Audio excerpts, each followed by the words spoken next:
वज़ीर-ए-आज़म साहब की उस लाडली का भी आप जरा नोटिस लें कि जो सुप्रीम कोर्ट के जजेस के बारे में क्या जहर उगल रही है। जो आपका वहां पे मुंशी बन के बैठा हुआ है, आप इलेक्शन कमीशन का नाम ही नहीं लेते हैं, जिसने आईन शिकनी की, जिसके खिलाफ आर्टिकल 6 लगाना चाहिए। मुझे ये बताएं कि 4 साल से जो दवाई के लिए गया था, आज वो वापस क्यों नहीं आ रहा है? 17 अरब रिजर्व से 17 अरब डॉलर से उसने 2 अरब पे पहुंचाया और आज वज़ीर-ए-आज़म साहब उसको शाबाश दे रहे। फ्रॉडिया वो होता है कि जो एक पार्टी के टिकट पे इलेक्ट होकर आता है और फिर कहीं और पे बैठता है, और बड़े माहिर हैं, हर जगह में घर बनाने के बड़े माहिर हैं। नायब स्पीकर वज़ीर-ए-आज़म साहब ने आज आज़ाद अदलिया के यानी सारे तोपों का रुख जो अदलिया की तरफ किया, और फिर एक सेटिंग खातून जज के हवाले से वहाँ पे वज़ीर-ए-आज़म इमरान खान वहाँ पे खुद पेश हुए जहाँ पे उस सिविल जज का मसला था। लेकिन मैं उस वज़ीर-ए-आज़म साहब की उस लाडली का भी आप ज़रा नोटिस लें कि जो सुप्रीम कोर्ट के जजेस के बारे में क्या जहर उगल रही है। फिर वो कह रहे हैं कि जी लंदन से जाके वहाँ पे इदारों के खिलाफ वहाँ पे जहर उगला जा रहा है। मुझे ये बताएं कि 4 साल से जो दवाई के लिए गया था, आज वो वापस क्यों नहीं आ रहा है? आज वो वहाँ से कौन से लजीज, हम लोग तो गलीज अल्फाज में बात करते हैं, वो कौन से लजीज अल्फाज में वहाँ पे इदारों के खिलाफ बोलता रहा है। इसके साथ जनाब स्पीकर फिर वो वज़ीर-ए-आज़म साहब ने फाइनेंस मिनिस्टर को शाबाश दी। मैं कहता हूँ अगर एक शाबाश और मिल गई तो इस मुल्क अल्लाह याफिज होगा। जब वो कह रहा था कि मैंने जहाज की पहली सीढ़ी चढ़ गया हूं तो डॉलर 10 रुपये ऊपर गया, आज 170 से डॉलर 280 पे पहुंच चुका है। आज मुल्क का दिवालिया निकाल दिया है, और फिर जिम्मेदारी कह रहे हैं कि इमरान खान की ये इसने IMF के साथ जो माहिदा हो रहा है इसमें रुकावट इमरान खान है। IMF के साथ जो माहिदा, इसमें आपका वजीर खुद, सबसे अहम वजीर ख्वाजा आसिफ साहब यहाँ बैठे होंगे, जब वो खुद एक स्टेटमेंट दे रहे कि जी ये मुल्क दिवालिया नहीं, दिवालिया हो चुका है, डिफॉल्ट हो चुका है। जब आपका एक अहम वजीर जो सेकंड टू प्राइम मिनिस्टर है वो इस किस्म की स्टेटमेंट दे तो फिर आप पे जनाब स्पीकर कौन एतमाद करेगा? और माशी बोर फिर आपका फाइनेंस मिनिस्टर यहाँ पे माशी तबाही आ गई, यानी मुल्क को माशी दिवालिया कर दिया। हमारे वक्त में जो बिजली 17 रुपये यूनिट थी आज 58 रुपये यूनिट तक पहुंच गई। गैस सिलेंडर 1800 से 4800 तक पहुंच गया। आटे के लाइनों में लोगों को बकारी बना दिया गया, यानी आटे के लाइन में कितने लोग आए, ये जानवर तो नहीं मरे, इंसान मरे, इसकी किसी ने यहाँ पे जिक्र नहीं किया है। और तमाम लोग हजारों के हिसाब और वो वज़ीर-ए-आज़म जो कि खुद बिशाम में जलसे में कह रहा था कि ये आटा 1600 रुपये कर लूँ, मैं अपने कपड़े बेच दूंगा लेकिन आटा 1600 रुपये करूंगा। आज वो आटा 6000। आज गरीब, आज जनाब स्पीकर लोग 2 किलो शापर में आटा लाने भी मजबूर हो गए। जो लोग मन का आटा घर लाते थे आज 2 और 3 किलो आटा। आज ऐसे लोग हैं कि 20 रुपए की चीनी खरीदते हैं और अपना टाइम पास करते हैं। लेकिन यहाँ पे हम कहते हैं कमजोर मीशत में भी हमने वजीरों और मुशीरों की यहाँ पे सेंचुरी मुकम्मल कर ली। इसके साथ जनाब स्पीकर आप हमारा फॉरेन रिजर्व देख लें, जो कि एक स्पेशलिस्ट हमने लंदन से मंगवाया, इसाक डार साहब। उस वक्त हमारा फॉरेन रिजर्व क्या था हमारे वक्त में, और आज 2 अरब डॉलर। आज बांग्लादेश 178 अरब डॉलर पे खड़ा है और हम बिल्कुल फुटपाथ पे जाके बैठ गए, हम 2 अरब पे वहां पे पहुंच गए और मुल्क का दिवालिया हमने कर दिया।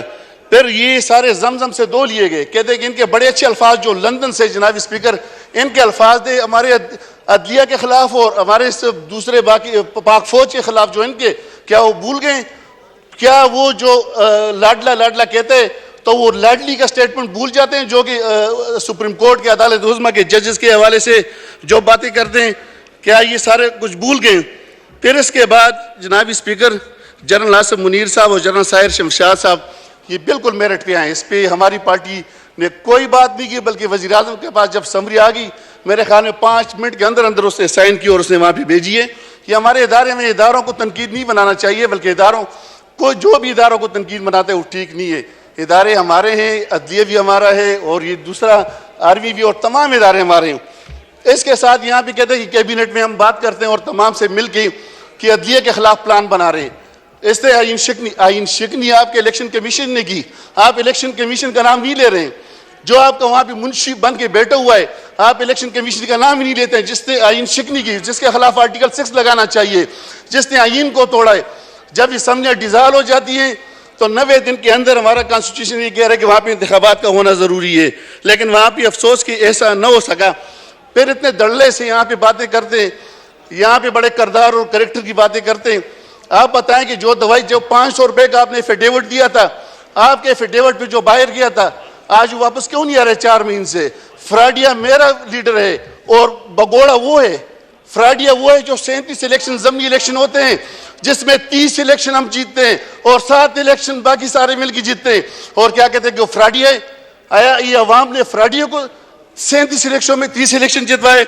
वो चूंकि अवाम जानती है, अवाम खुद फिर मनी लैंडिंग इमरान खान करता है और वहाँ पे बगोड़ आप बैठे हुए हैं। इमरान खान तो पाकिस्तान के दिल में है, वो तो लाहौर में बैठे हुए अपने मुल्क में वो कहते हैं कि मेरा मरना और जीना पाकिस्तान में है। उसने कोई बात नहीं, यहाँ पे रहता है और यहीं पे रहेगा इंशाल्लाह। फिर आपके अल्फाज फिर कह रहे हैं कि दहशतगर्दी इमरान खान के वक्त में हुई। इमरान खान के वक्त में एक ड्रोन अटैक नहीं हुआ है। उससे पहले इस मुल्क की क्या हालत थी, उससे पहले आग लग चुकी थी इस मुल्क में। आप KP के हालात देख लें, आप फाटा में क्या, बलोचिस्तान में क्या हो रहा था। इमरान खान की गवर्नमेंट में बड़ा पुरअमन वक्त निकले, ठीक है, इसमें कोई शक नहीं कि इसमें हमारे इस इदारे का बहुत बड़ा रोल है, जो पाक आर्मी है इसका बहुत बड़ा रोल है, इसने बहुत बड़ी कुर्बानी दी। लेकिन उस वक़्त बिल्कुल मुल्क में अमन व अमान थी। फिर उसके बाद फिर जब इदारों की बात करते हैं, कैप्टन सफदर साहब जो कि मियाँ नवाज शरीफ का दामाद है, उसका बयान ऑन रिकॉर्ड है कि सालिम मोहम्मद एक ब्रिगेडियर को 8 करोड़ रुपए दे के हम जीत गए थे, इसने हमें फिर हराया और ये जीत गया। एक ब्रिगेडियर को 8 करोड़ रुपये आया। ये बता दें, इस हाउस के सामने बता दें कि वो कौन सा ब्रिगेडियर है कि जिसको मैंने 8 करोड़ रुपये दिए और जिसको हमने। आप एक इज्जतदार लोगों पे आप तनकीद करें, आप उनके खिलाफ गलीज गालियां करें तो आप जमजम से धोए हुए हैं और बाकी आप कह रहे हैं कि सारे फ्रॉडिया हैं। तो इसलिए जनाब स्पीकर, मैं एक शेर इनके हवाले से कहता हूँ कि इतने आगे ना जाए इदारों के खिलाफ और अदलिया के खिलाफ। ताज़ा हवा के शौक में ऐसा कना निशहर, ताज़ा हवा के शौक में ऐसा कना निशहर, इतने न दर बनाओ कि दीवार गिर पड़े। आप अपना वापसी का रास्ता छोड़ें। आपने मुल्क का दिवालिया निकाल दिया, आपने मुल्क का बेड़ा गर्क कर दिया। वो फाइनेंस मिनिस्टर 22,000 फुट बुलंदी पे, उसे आपको कोई वजीर हाथ नहीं लगा सकते, उसे कोई छू नहीं सकता है, उसे कोई करीब नहीं जा सकता है। वो आपने फाइनेंस मिनिस्टर स्पेशलिस्ट आपने लंदन से मंगवाया और आप एक और शाबाश दे दें तो इस मुल्क का कबाड़ा अली हाफिज हो जाएगा। शुक्रिया सालिम अहमद साहब। 17 अरब रिजर्व से 17 अरब डॉलर से उसने 2 अरब पे पहुंचाया और आज वजीर आजम साहब उसको शाबाश दे रहे। अगर एक शाबाश और दी तो इस 22-23 करोड़ आवाम का आप जनाजा निकाल देंगे। जनरल बाजवा के खिलाफ जो बातें कर रहा है, जिसकी ये पैदावार है, जिसने इसको पैदा किया, जिसने इसकी परवरिश की, उसके खिलाफ ये बातें कर रहा है। ये मौसम कुश आदमी है, ये आदमी किसी को बख्शने वाला नहीं। आज ये अदालतों के पीछे छुप रहा है। मैं समझता हूं कि ये बहुत खुश आइंद बात है।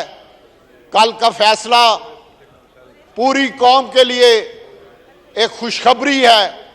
कल का फैसला पूरी कौम ने उसको वेलकम किया है और पूरी कौम को ये एहसास हुआ है कि इस मुल्क में अब अदलिया भी ये सोचने पे मजबूर हो गई है कि यहाँ पे कोई लाडला नहीं। ये मुल्क 22 करोड़ अवाम का है। ये मुल्क सब के लिए एक जैसे कानून के लिए जब बनेगा तो उसकी तरफ आज जो हमने कदम बढ़ाया है, मैं इसको वेलकम भी करता हूं। और ये मैं पूरी कौम से और इस मुअज़्ज़ज़ हाउस से ये दरख्वास्त करता हूं कि आज जो कदम अदलिया की बका, अदलिया की आज़ादी और अदलिया के खुद मुख्तार फैसलों के लिए और एक आदमी की हुक्मरानी के खिलाफ जो आज एक कदम उठाया गया है, पूरा हाउस इस कदम पे साबित कदम रहे और साबित कदम रह के हम सब ने यह साबित करना है कि हम आज़ाद अदलिया के साथ हैं। हम किसी एक जज के साथ नहीं, हम पूरी आज़ाद अदलिया के साथ खड़े हैं और इंशाल्लाह खड़े रहेंगे। बहुत मेहरबानी, शुक्रिया।